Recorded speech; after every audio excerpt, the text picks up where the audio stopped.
দর্শক, আমরা সময় কাটাচ্ছি জাদুশিল্পী রাজীব বসাকের সাথে, এবং যারা দেখছেন আমার মনে হয় তারা অনেকটা এনজয় করছেন আমাদের মতো। তো চলুন তার কাছে আবারও ফিরে যাই। হ্যাঁ, এরকম একটা কথা আমরা শুনে থাকি যে মানুষ অদৃশ্য হয়ে যাচ্ছে, কিংবা মানুষ হাওয়ায় ভাসছে, অথবা মানুষ দুই ভাগ হয়ে যাচ্ছে। মানুষ দুই ভাগ হয়ে যাচ্ছে, ঠিক আছে না? এরকম তুমি তো ভিডিওতেও দেখেছো, দেখা গেল যে ভাগ করে ফেলেছে, পাটা হেঁটে চলে যাচ্ছে অটোমেটিক্যালি, মাথাটা ওরকম পড়ে আছে, লাফাচ্ছে। হ্যাঁ, এরকমও দেখেছি আমরা। তো এই যে ব্যাপারগুলো ঘটে জাদুতে, এগুলো কি সম্পূর্ণ ট্রিকের উপরে, নাকি এখানে কোনো আধ্যাত্মিক ব্যাপার স্যাপারও আছে? এটাকে আমি এক গজ পেছনে আছি। পৃথিবীতে জাদুর ইংরেজি শব্দ হচ্ছে ম্যাজিক, এবং একটাই শব্দ আছে, তাই না? একইভাবে গ্রিসে যাই, আমরা আরবিতে যাই, উর্দুতে যাই, জাপানি ভাষায় যাই, ম্যাজিকের একটাই শব্দ হয়, মানে প্রতিশব্দ হয়, এবং উচ্চারণও একটাই হয়। সম্ভবত না, আমার জানা মতে বাংলাদেশেই একমাত্র, বা বাংলা ভাষাতে একমাত্র জাদুটা দুটো অ্যাঙ্গেলে লেখা হয়, একটা অন্তঃস্থীয় জ, একটা বর্গীয় জ। তো সেটাকেও আমরা আবার বিশেষণ যোগ করি, আমরা বলি বর্গীয় জ হচ্ছে সাদা ম্যাজিক, যেটা আমরা করছি মঞ্চে, আর অন্তঃস্থীয় জটা হচ্ছে কালো বা ব্ল্যাক ম্যাজিক। তো ব্ল্যাক ম্যাজিক বলে আসলে কোনো কিছু নেই। এই যে আমরা বলি যে কুফরি কালাম, এটা আসলে বাস্তবে আছে বলে আমি মনে করি না। এই সুযোগটা আমরা যখন খুব বেশি ঠকে যাই, বা খুব বেশি আসলে দেয়ালে পিঠ ঠেকে যায়, তখন আমরা নিরুপায় হয়ে যাই। তখন কিছু সুবিধাবাদী লোক যারা এই সুযোগটা নেয়, তারা বান, তাবিজ, টোনা এই ধরনের কথাগুলো বলে। এখন একটা ব্যাপার কি, যেমন আপনারা এই অনুষ্ঠানের জন্য আপনাদের দরকার হয় বিভিন্ন অতিথিদের, তাই না? জাদু দিয়ে যদি হতো, বা বান্টনা দিয়ে যদি হতো, বা মনমোহনী তাবিজ দিয়ে যদি হতো, তাহলে তো যে কেউ, যে কোনো একটা শিল্পী একটা তাবিজ গলায় ঝুলিয়ে সে বিখ্যাত হয়ে পড়তো। বিষয়টা হচ্ছে এটা ধারণা, দর্শকদের থেকে ধারণা, আর খুব ধূর্তবাজ লোকদের একটা অপপ্রচার। চোখের মনিতে হাজিরা রাখা হয়। তাহলে আমার মনে হয় না ডাক্তার দরকার আছে, বা আমাদের এটা অপারেশনের দরকার আছে। ওনারা তো চোখের মনি অপারেশন করতে পারেন।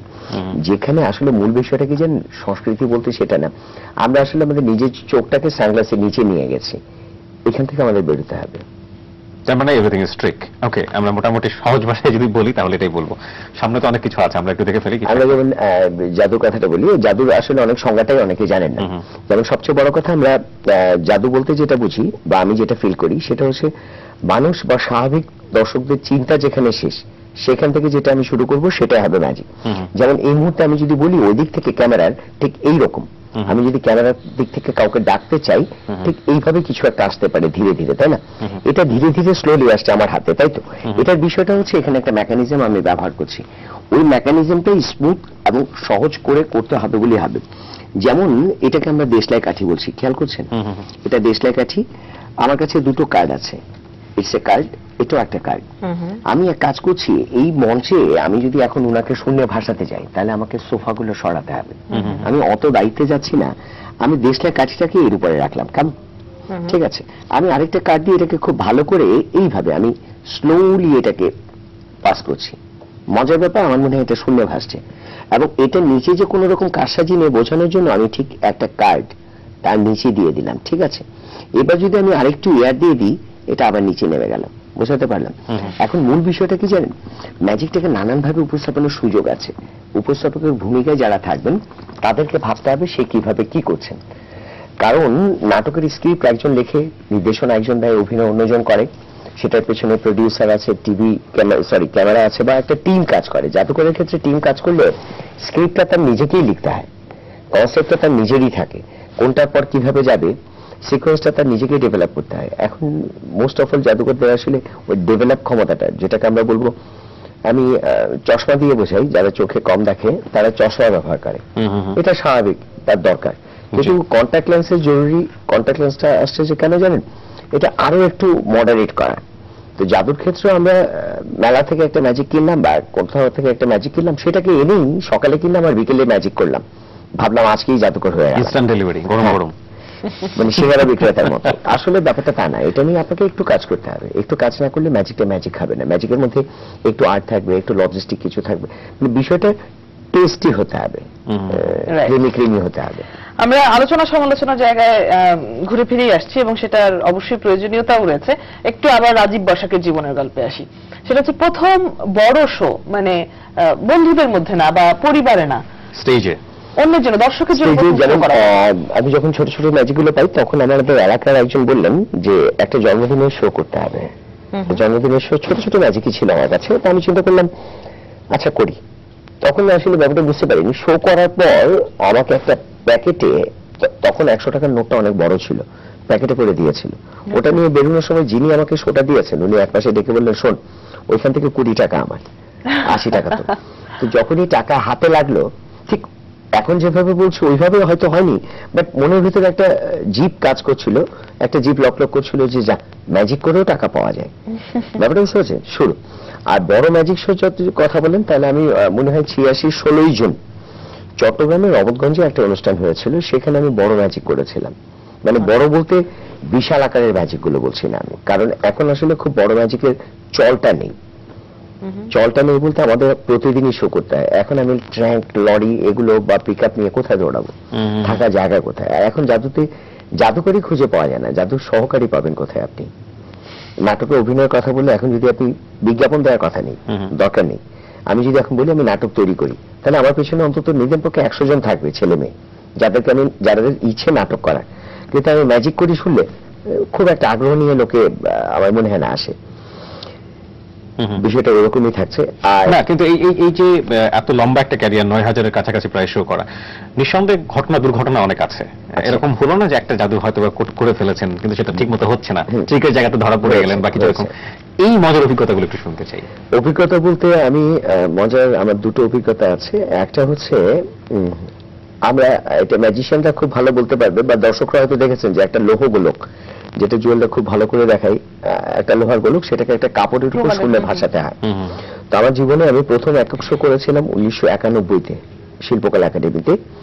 তো সেখানে লাইটিং এর সাথে আমার সবকিছুই ঠিক করা ছিল, কিন্তু টাইমিংটা এখন যেভাবে বুঝি তখন সেভাবে বুঝতাম না। টাইমিংটা, আমি মঞ্চে উঠে গেলাম, আলোটা কমিয়ে দেওয়া হয়েছিল, ফলত ম্যাজিকের যে আমি যেটাকে আমরা গিমিক বলি বা যেটাকে আমরা ট্রিক্স বলছি, ওই ট্রিক্সটা ঠিক সেভাবে ফলো আপ না করাতেই বলটা মাটিতে পড়ে যায়। তো সেই থেকে ওই ম্যাজিকটা আমি এখনো পর্যন্ত দেখায় না, কিন্তু খুব ভালো করতে পারি।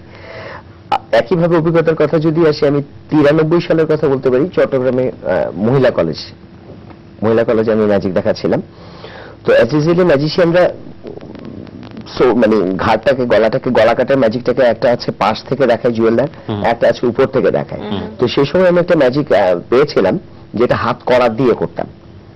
তা আমার এখনো সেই মেয়ের কথা মনে আছে, তার নাম ছিল সমী। তো গলা কাটার জন্য ওই মেয়েটাকে আমি যখন মঞ্চে আনি, উপরে নিচে আমরা কাট দিয়েছিলাম। তো তখন তো ম্যাজিকে অতটা চোস্ত ছিলাম না, তো করার যখন কাটাচ্ছিলাম তো মেয়েটা বলছিল উফ, আমি বললাম উফ কেন করছো, চুপ। আবার করছি, সে বলছি লাগছে তো, চুপ। তো পরে মেয়েটা চিৎকার করে গলাটা যখন বের করলো, দেখলাম যে না, আসলে আমারই ভুল ছিল, খানিকটা জায়গা কেটে গেছিল। তো এরকম ভুল ম্যাজিকের ক্ষেত্রে হয়, ম্যাজিশিয়ানদের খুব সতর্ক থাকতে হয়। ম্যাজিকের ক্ষেত্রে আসলে সুপার রিস্ক থাকে। ম্যাজিশিয়ানরা যে কবুতর বের করছেন, এটা লাইভ স্টক গুলো নিয়ে ম্যাজিক করতে গেলে আমি দেখেছি অনেক সময় লাইভ স্টক গুলো আমরা যখন লোড দিই তখন সেগুলো ওর ভেতরেই মারা যায়। সো এইসব জায়গাগুলোকে সতর্ক থাকতে হবে, বিশেষ করে কাটা ছেঁড়া এই ধরনের ম্যাজিক গুলোতে খুব খুব খুব সাবধানী হতে হবে। মানে জীবিত কোনো কিছু নিয়ে যদি ম্যাজিক করতে সেটাকে আপনাকে সাবধানী হতে হবে। আর স্টাইলের কথা আসছিল, আপনি বলছিলেন যে উপস্থাপন করা, এমন ভাবে উপস্থাপন করাটা, আমি একটা জিনিস কি, মাইকেল মধুসূদন দত্ত উনি যখন দেখলেন যে রবীন্দ্রনাথের যুগে যে আমার পক্ষে বিশ্বকবি হওয়া সম্ভব না, দাঁড়িয়ে রেখে বিশ্বকবি হওয়া সম্ভব না, তখন উনি লিখেই গেলেন, হয়তো বিরাট একটা কাব্য লিখে ফেললেন যেটাকে নাম দিলেন মহাকাব্য। না, আমি এটাকে প্রাঞ্জল ভাষায় হয়তো বলতে পারিনি বলে অনেকের কাছে ভালো নাও লাগতে পারে। ছোটবেলায় আমি যখন জুয়েলদার ম্যাজিক দেখতাম ওনার মধ্যে একটা আর্টিস্টিক ব্যাপার আছে। তা আমি ভাবলাম, বা আমি নিজেও সেটা রিয়েলাইজ করলাম যে আর্টিস্টিক জায়গাটা কখনো উতরানো সম্ভব না উনার মতো করে। কারণ আমি যদি ম্যাজিকে নিজেকে একটা পিঁপড়া বলি, উনি পর্বত বললেও ভুল হবে, তার চেয়েও বড়, তো উনাকে ডিমানো সম্ভব না। তখন আমি চিন্তা করলাম এর বাইরে থেকে কিছু করা যায় কিনা।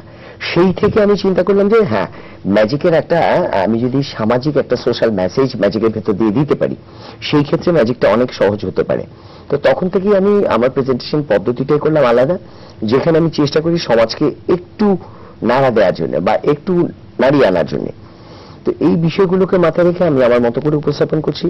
উপস্থাপনের কথাটা যখন আসলো, বিভিন্ন ম্যাজিশিয়ানের ভিজিটিং কার্ডও আপনারা দেখেছেন। ওকে, এখান থেকেই ফিরবো একটা ছোট্ট বিরতির পরে, বিরতির সময় হয়ে গেছে। দর্শক, আপনারা দেখছেন মেরু স্প্ল্যাশ রাঙা সকাল, একটু পরে আবারও ফিরছি। ফিরে এলাম বিরতির পর। অদিতি এবং কিবরিয়ার সাথে আপনারা দেখছেন মেরিল স্প্ল্যাশ রাঙা সকাল। আর দ্বিতীয় ঘন্টায় আমাদের সাথে রয়েছেন জাদু শিল্পী রাজীব বসাক, যিনি এখনো রয়েছেন, গায়েব হয়ে যাননি কিন্তু। আমরা তার কাছেই চলে যাচ্ছি আবারও।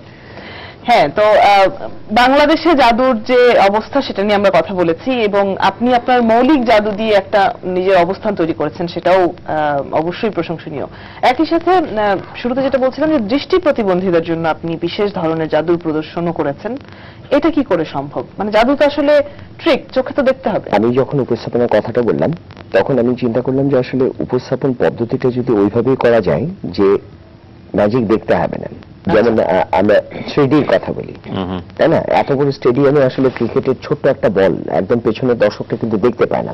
তো বিষয়টা হচ্ছে আমি চেষ্টা করছি যে আসলে ম্যাজিকের বড় বড় বাক্স পেট্রা নিয়ে সেই সুযোগ বা সময়টা এখন নেই। ছোট ম্যাজিক যেটাকে আমার 3D একটা মোটিভেশন দিতে হবে, উপস্থাপনাটা হতে হবে সেরকম। যেমন আমি যদি এখন দর্শকদের বলি যে আমার হাতে একটা রুমাল আছে, এই রুমালটাকে আমি খুব ভালো করে আমার হাতে বুঝে নিলাম, তাহলে অন্ধকার আমি চোখ বন্ধ করেও বলতে পারি যে জাদুকর হাতে একটা রুমাল এলেন। আমি কিন্তু জিজ্ঞেস করেছি যে এটা কি রঙের রুমাল, এটা লাল রঙের রুমাল, তাই না? তো উপস্থাপনার ঢংটাই সেভাবে তৈরি করতে হবে যাতে করে কিছু জিনিস অনুভবের ক্ষমতা দিয়ে আসে। তো এই বিষয়টা আমি দৃষ্টি প্রতিবন্ধীদের একটা অনুষ্ঠান যখন চট্টগ্রামে হচ্ছিল, আমাকে দাওয়াত করা হয়েছিল, তখন আমি নিজে থেকেই বলেছিলাম যে ওদের জন্য ম্যাজিক করা যায়। তো একটা বিষয় কি, আমি কিন্তু একটা গ্রামে থাকি, চট্টগ্রাম। তো সেখান থেকে কাজ করা আসলে শিল্পীদের স্বীকৃতির জায়গাটা অনেক বড় হওয়া উচিত ছিল, যেটা হচ্ছে না। যেমন আমি কিছুদিন আগে ম্যাজিক দেখিয়েছিলাম, দর্শকদের বলছি, সপ্তম নৌবিহার নাম শুনেছেন? তো সপ্তম নৌবিহারের কমান্ডার যিনি ছিলেন, ওনাকে যখন আমি ম্যাজিক দেখালাম উনি এতটা ইমপ্রেসড হয়েছেন, আমাকে একটা ওনাদের সপ্তম নৌবিহারের একটা ইয়ে দিয়েছেন, সুবিনি। এবং এটা সবচেয়ে বড় একটা কাজ হলো যে উনি আমাকে বলেছেন পৃথিবীর যে কোনো দেশে 5 স্টার সমমানের যে কোনো হোটেলে থাকা, খাওয়া এবং বার ব্যবহারের উপরে আমি 50% ডিসকাউন্ট পাবো এটা শো করলে। তা আমি ওনাকে বলেছিলাম এটা না দিয়ে যদি আমাকে 1 বস্তা চাল দেওয়া হতো সেটা আমার কাজে লাগতো বেশি। তো আমাদের দেশে আসলে শিল্পীদের ওইভাবে মূল্যায়ন করা হয়নি, কখনো কখনো করা হয় না। জাদুর মাধ্যমে যে সহজ কথাটা দর্শকদের বলা যেত বা বলা যায় সেটা কখনো আমরা ভেবে দেখি না। যেমন আমরা ধূমপানের কথা বলি, আমরা অনেকেই বলি ধূমপান করবে না, ধূমপান ছেড়ে দেওয়া উচিত, ধূমপান ক্যান্সারের কারণ। তো আমরা একটা ব্যাংকের একটা বিজ্ঞাপন দেখি জনস্বার্থে করে, তাই না? তো আমার হাতেও একটা সিগারেট আছে, আমি দর্শকদের ম্যাজিকটা দেখাচ্ছি। এই সিগারেটটাকে আমি খুব ভালো করে আমার হাতে নিলাম, ঠিক আছে? আমি ওই যে বললাম যে ধূমপান একবারে ছাড়া যায় না, কিন্তু চেষ্টা করতে হবে আপনাকে। আমি একবার চেষ্টা করলাম, আমি 2বার চেষ্টা করলাম, আমি 3বার চেষ্টা করলাম, ঠিক আছে? আমি যদি চেষ্টা করি, মজার ব্যাপারে ম্যাজিক করে দিলে এটা চলে গেল, ঠিক আছে? এভাবেই ধূমপানটা ছাড়তে হবে। তো এখন ম্যাজিকের ট্রিক্সটা আমি আপনাদের শিখিয়ে দিচ্ছি, কারণ আমি আগে ম্যাজিকটা শেখাচ্ছি। আমার 3টে আঙ্গুলকে স্মুথ রাখতে হবে এবং এটা যেন যাওয়া আসা করতে পারে। আমি ফার্স্ট টাইম করছি এটা, সেকেন্ড টাইম এটা, থার্ড টাইম আমি এটাকে হাতে গুজে নিচ্ছি, ঠিক আছে? আমি দেখাচ্ছি এই হাতে কিছু নেই, এবার হয়ে গেল। তো এই ম্যাজিকটা আমি দর্শকদের শিখিয়ে দিলাম একটাই কারণ, আমি আপনাদের অনুরোধ করবো ধূমপান ছেড়ে দেওয়ার জন্য। বেশি বেশি করে দেখান এটা। হ্যাঁ, সবাই বেশি বেশি করে দেখান। এই ধরনের ম্যাজিকগুলো আমি চেয়েছিলাম যে কোনো চ্যানেলের মাধ্যমে আমরা এই যে বলি না জনস্বার্থে অমুক, জনস্বার্থে তমুক, এই ধরনের অনেকগুলো ম্যাজিক আছে। এই যে চোখ বন্ধ করে রাস্তা পার হওয়া, তারপর আমি বলতে পারি একটা মেসেজ যে প্লিজ এইভাবে রাস্তা পার হওয়া উচিত না। আমরা সেটা করছি, আমরা করছি, কিন্তু রাস্তা বাচ্চাদের নিয়ে আব্বা আমারা দৌড়ে রাস্তা পার হয়। আপনি যদি ইয়াং জেনারেশনের দিকে দেখেন, দেখবেন ওরা এখন দৌড়ে রাস্তা পার হয়। এই বিষয়গুলোকে খুব সহজভাবে দর্শকদের কাছে আনা যায়। এগুলো অ্যাওয়ারনেস প্রোগ্রামের জন্য আমার মনে হয় 30 সেকেন্ড বা সর্বোচ্চ 1 মিনিটের মধ্যে একটা বিজ্ঞাপন করতে পারে, যে কেউ করতে পারে, জনস্বার্থে অমুক ব্যাংক অথবা জনস্বার্থে অমুক চ্যানেল। কিন্তু আমরা সেগুলো করছি না, আসলে নিজের জায়গাতে আমরা রয়ে গেছি। যেমন আমি আরেকটা ম্যাজিকে আসি, আমার কাছে একটা কাঁচি আছে, কেমন? এই কাঁচিটা আপনাকে ধরতে হবে।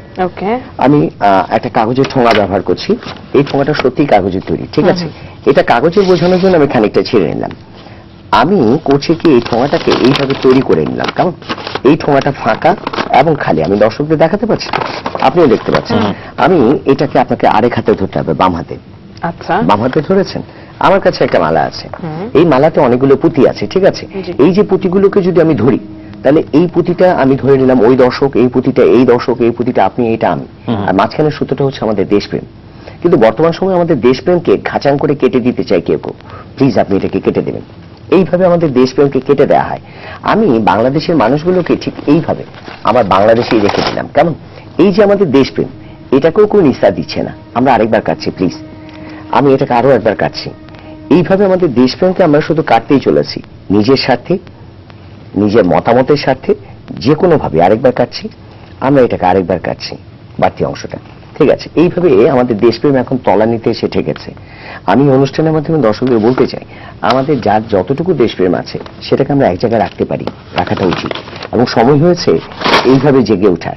আমার বিশ্বাস যে আমরা যদি সবাই জেগে উঠতে জানি, জেগে উঠতে পারি, বিশ্ব দরবারে আমরা দেখাতে পারি আমরা বাংলাদেশের মানুষ, আমাদের দেশপ্রেম এই রকম, আমরা একসাথে থাকতে জানি, একসাথে করতে জানি, তাই না? কিন্তু এই বিষয়গুলো আরো সহজভাবে উপস্থাপনে আনতে হবে। যেমন আমি আরেকটা ম্যাজিক খুব দ্রুত দেখিয়ে দিচ্ছি। জাদুকরদের দর্শকরা বিশ্বাস করতে চান না। আমি এক কাগজের ঠোঙাটাই ব্যবহার করছি। কেমন? আমি একটা খাবার সাথে নিয়ে এসেছি, অ্যাজ এ ম্যাজিশিয়ান আমি খাবারের ব্র্যান্ডিংটাকে ঢেকে দিয়েছি। আমি জানি যে আপনারা অনেকেই এটা খেয়েছেন, নিশ্চয়ই খেয়েছেন, তাই না? আমি এক কাজ করছি, এই কাগজের ঠোঙাটাই এই বোতলটাকে খুব ভালো করে এইভাবে ঢুকিয়ে দিলাম। কেমন? এবার আমি আবার দেখাচ্ছি, এরকম একটা বোতলকে ভালো করে ঢুকিয়ে দিলাম, উপরে নিচে হাত, আমি উল্টে দিয়ে বললাম গো। এই ম্যাজিকটা পৃথিবীতে কেউ দেখাতে পারে না। এমনকি আমি সোজা করে দিয়ে যদি বলি কাম ব্যাক, বোতলটা আবার চলে আসছে। কেমন? এই ম্যাজিকটা দর্শকদের আবার দেখাচ্ছি, যেহেতু পৃথিবীতে কেউ দেখাতে পারবে না। কেমন? আমি এইরকম একটা বোতলকে খুব ভালো করে এর ভেতরে ঢোকালাম, উপরে নিচে হাত, উল্টে দিয়ে বললাম গো। আমি জানি আপনারা না বললেও দর্শকরা বলবেন যে আমি ধরে আছি, তাই না? আমি ছেড়ে দিলেও আপনারা বলবেন আমি এদিকটাই ধরে আছি। তার মানে আমরা কথা বলতে জানি, আমরা বুঝতে জানি। তাই এই দর্শকদের একটা অনুরোধ করব, আপনারা যেখানে অন্যায় দেখবেন সেখানে প্রতিবাদ করবেন। অন্যায়কে প্রতিবাদ করা উচিত, কিন্তু নিরীহ জাদুকরের বিরুদ্ধে না। এই যে বোতলটাকে আমি ঢোকালাম, উপরে নিচে হাত দিয়ে উল্টালাম, আমি যখন বলেছি নেই তখন সত্যিই নেই। প্রিয় দর্শক, আমি বলেছি নেই তখন নেই। কেমন? That's really amazing.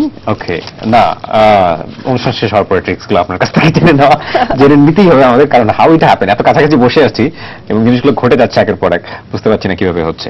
আর কিছু কি আমরা দেখবো হাতে? আর কিছু কি আছে? আমরা আরেকটা ব্যাপার বলতে পারি, যেমন ম্যাজিকের ক্ষেত্রে আমি আরেকটা অনুরোধ এর মাধ্যমে জানাতে চাই যে দেখেন, জাদুর উপর একজন সঙ্গীত শিল্পীকে নিয়েও কিন্তু নাটক হয়, অনেক কিছু হয়। আমি নাটক, চলচ্চিত্র সবগুলো ক্ষেত্রেই জাদুর ব্যবহারকে আসলে সম্ভব। যেমন আমি ব্যক্তিগতভাবে বলি, বাংলাদেশে সম্ভবত আমি একমাত্র জাদুকর যে রড, সিমেন্ট, ল্যাপটপ এগুলো নিয়ে ম্যাজিক করি। আপনি রড কোম্পানিগুলোর সাথে যদি কমিউনিকেট করেন, দেখবেন ওদের শো 100% আমি করি। সিমেন্ট কোম্পানিগুলো 100% শোগুলো আমি করছি। আমি ল্যাপটপ ফেয়ারগুলোতেও দেখা যাচ্ছে আমি শো করছি। নিয়স জিনিসগুলোকে সহজভাবে আনা যায়। আর বাংলাদেশের সম্ভবত আমি একমাত্র জাদুকর যে জবই করি, চাকরি মানে জবটাই করি অ্যাজ এ ম্যাজিশিয়ান। আমি চট্টগ্রামে এর মাধ্যমে জানিয়ে দিচ্ছি, চট্টগ্রামে একটা বিলাসবহুল জাহাজ আছে ভ্রমণতরী, যেটা শুক্র এবং শনিবার চিটাং বোট ক্লাব থেকে ছাড়ে। ওটাতে আমি অ্যাজ এ ম্যাজিশিয়ান জব করি। যেমন আমার কাছে একটা চাবি আছে, দেখতে পাচ্ছেন, দর্শকগুলো দেখতে পাচ্ছেন। আমরা এই চাবিটাকে তালাতে যখন ঢোকাই, এই অংশটা ভিতরে যায় এবং এই অংশটা আমরা বাইরে ঘোরাই, তাই না? কিন্তু কখনো আমরা চেষ্টা করি দেখার ভেতরে গিয়ে যে আসলে আমাদের জন্য অন্যেরা কি কষ্ট করে। এই চাবিটা কিন্তু এইভাবে ঘুরে আমাদের তালাটাকে খুলতে সাহায্য করে। বুঝতে পারলাম? অনেক সময় সে সামনে এবং পেছনেও যায়, বুঝতে পারছেন? শুধু আমাদের সম্মান বাঁচানোর জন্য। আমি জানি আপনারা সন্দেহ করছেন যে চাবিতে কোনো চালাকি আছে। আমি এইভাবে নিয়ে ইউ ক্যান চেক যে চাবিটা একদম শক্ত নিরেট আছে, তাই না? বিষয়গুলো হচ্ছে ম্যাজিকের ক্ষেত্রে। হ্যাঁ সত্যি, এটা কিন্তু দাঁড়ানোর উপায় নেই। আচ্ছা, মাত্রই নোট ছিল। রাইট। না, ইনফ্যাক্ট আরো যে সন্দেহগুলো হচ্ছে সেগুলো আমরা চেক করতে পারি, বাট আমার মনে হয় না সেটা করা উচিত হবে। না, সেটা সুবিধা হবে না কেন? জাদু তো নির্মল একটা বিনোদন। আমি জাদু দেখি এটা বলছি না যে আমার পক্ষে পৃথিবী পাল্টে দেওয়া সম্ভব, কিন্তু আমি এটা বিশ্বাস করি যে জাদু দিয়ে অনেক কিছুকেই, যেমন আমাদের সময় আমরা দেখতাম যে স্কুলে জাদুকররা আসতেন, তারা বিভিন্ন ম্যাজিকগুলো দেখাতেন, আমাদের একটা আগ্রহ তৈরি হতো। এখন তো সেরকম বিষয়গুলো নেই। সচেতনতা তৈরিতেও জাদু একটা ভূমিকা রাখতে পারে। আমাদের দেশে যে প্রতিনিধি দলগুলো বাইরে যাচ্ছে, আমি যখন আলাদা করে গিয়েছি, আমি দেখেছি ওইভাবে তারা বাংলাদেশকে এক্সপোজ করতে পারছে, তা না। জাদুর দেশ বাংলাদেশ। আজকে বিদেশি ম্যাজিশিয়ানদের ম্যাজিক দেখে আমাদের অবাক হতে হয়। জি, আমাদের এখানেই শেষ করতে হচ্ছে, 40 সেকেন্ডের মতো সময় আছে। আপনাকে অনেক ধন্যবাদ আমাদের সকালটাকে অনেক বেশি রাঙিয়ে তোলার জন্য। অনেক ভালো থাকবেন। ধন্যবাদ আপনাকে, আমাদের এই যে রাংলা সকাল টিমের সবাইকে, এবং এই সাথে দর্শকদেরও। নমস্কার। জাদুর মাধ্যমে যেমন সামাজিক বিভিন্ন মেসেজ আমরা দিতে পারি, একই সাথে সুস্থ বিনোদনের একটি ধারা হিসেবে জাদুকে আসলে আমরা অনেক দূর এগিয়ে নিয়ে যেতে পারি, এবং রাজীব বসাকের মতো শিল্পীরা সেরকম চেষ্টা করে যাচ্ছেন। আমরা এরকম চেষ্টার সাথে সবসময় থাকতে চাই। আগামীকালকে রাঙা সকালে আবারও দেখা হবে। ভালো থাকবেন সবাই। শুভ সকাল। শুভ সকাল।